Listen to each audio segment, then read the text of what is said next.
Alô, galera bonita do sétimo período! Sejam todos muito bem-vindos!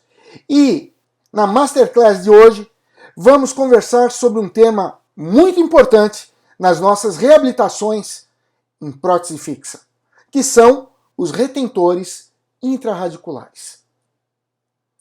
A conservação da estrutura dentária pode ser comprometida por vários fatores, como cárie extensa, fratura coronária, tratamento endodôntico com abertura exagerada do conduto, preparos com desgaste acentuados que enfraquecem a estrutura dentária remanescente e preparos mal executados.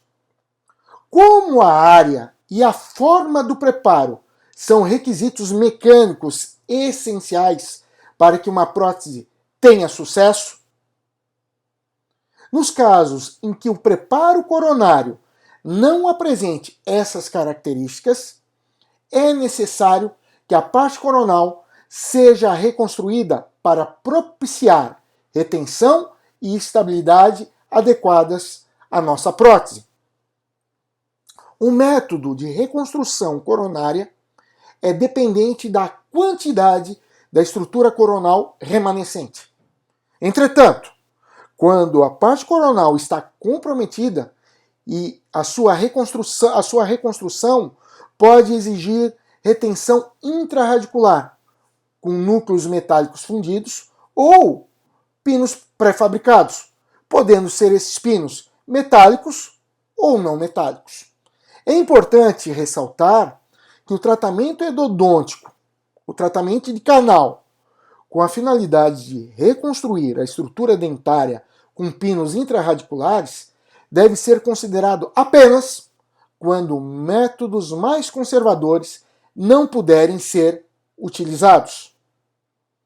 É importante também analisar a quantidade do remanescente coronário após o preparo da coroa, antes de tomar a decisão sobre a manutenção ou não da vitalidade pulpar. Ou, se o dente apresentar tratamento endodôntico, qual deve ser a melhor indicação para a reconstrução da porção coronária? Se núcleo metálico fundido ou pré-fabricado? Pequenas áreas podem ser restauradas com resina composta.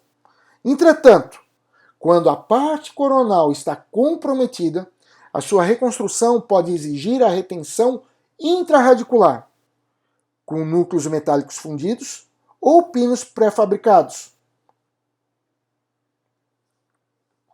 Para fins didáticos, os métodos de reconstrução coronária serão divididos em função da presença ou não de vitalidade pulpar. Em dentes vitais, após o preparo coronário, se houver áreas que precisam ser restauradas, é importante analisar a quantidade do remanescente coronário.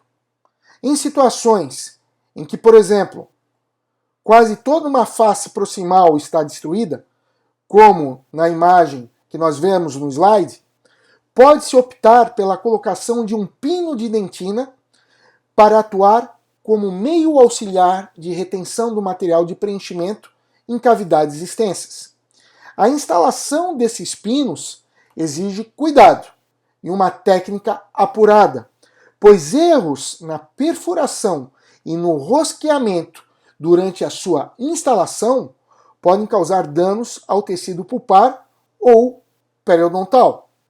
O material restaurador mais indicado para essas situações é a resina composta, por apresentar propriedades mecânicas mais favoráveis, boa capacidade de adesão e fácil manipulação.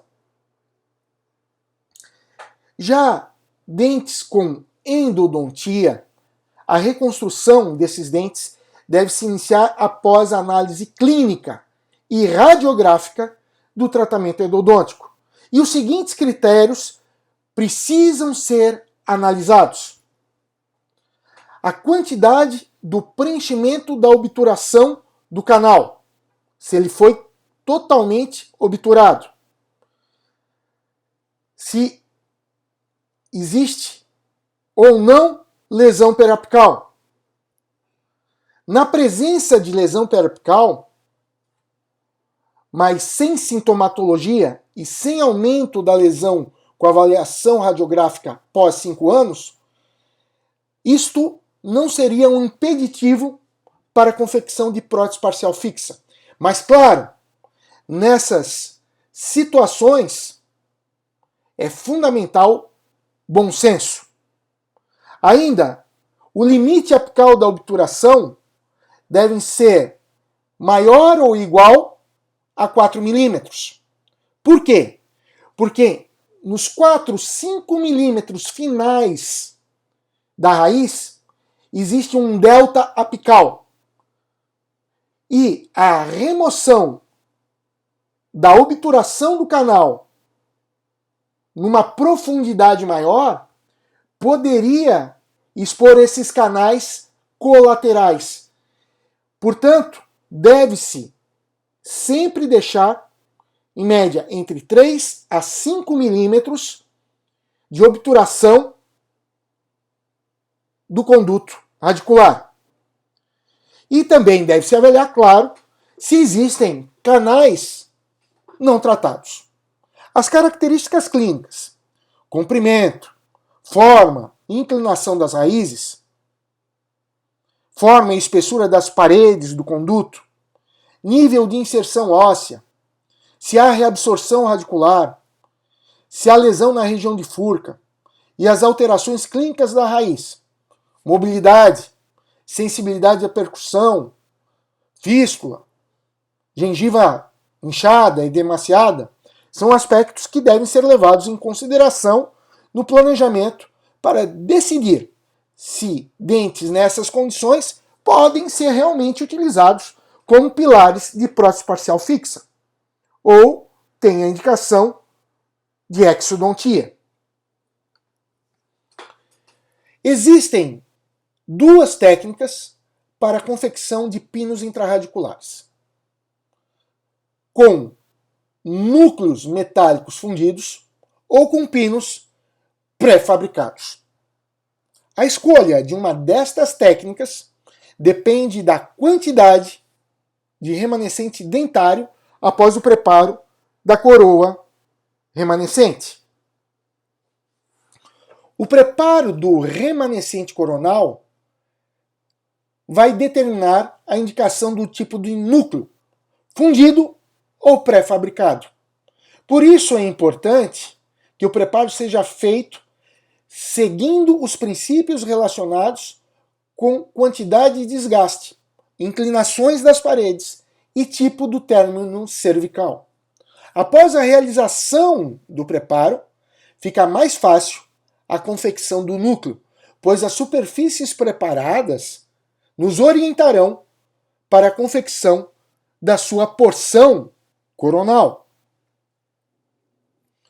Com frequência, o remanescente apresenta pouca estrutura após o preparo e tem espessura muito fina de estrutura dentária em sua porção mais coronal, como podemos ver no slide. Esse aspecto, associado à forma cônica do canal radicular e às forças que atuam sobre os dentes, podem causar fratura da raiz. E isso é conhecido como efeito Cunha. A obtenção de paredes com estrutura do remanescente coronal, com espessura em sua porção coronal, forma uma espécie de batente, que impedirá que forças verticais sejam decompostas em forças oblíquas, favorecendo sua dissipação ao longo da raiz e melhorando o seu prognóstico.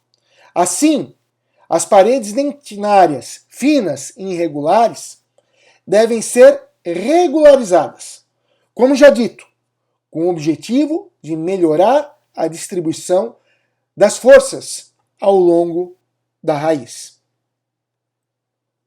O batente deve ser plano e perpendicular às forças verticais, com um mínimo de 1 milímetro de espessura em todo o seu contorno, para dar suporte à reconstrução do núcleo.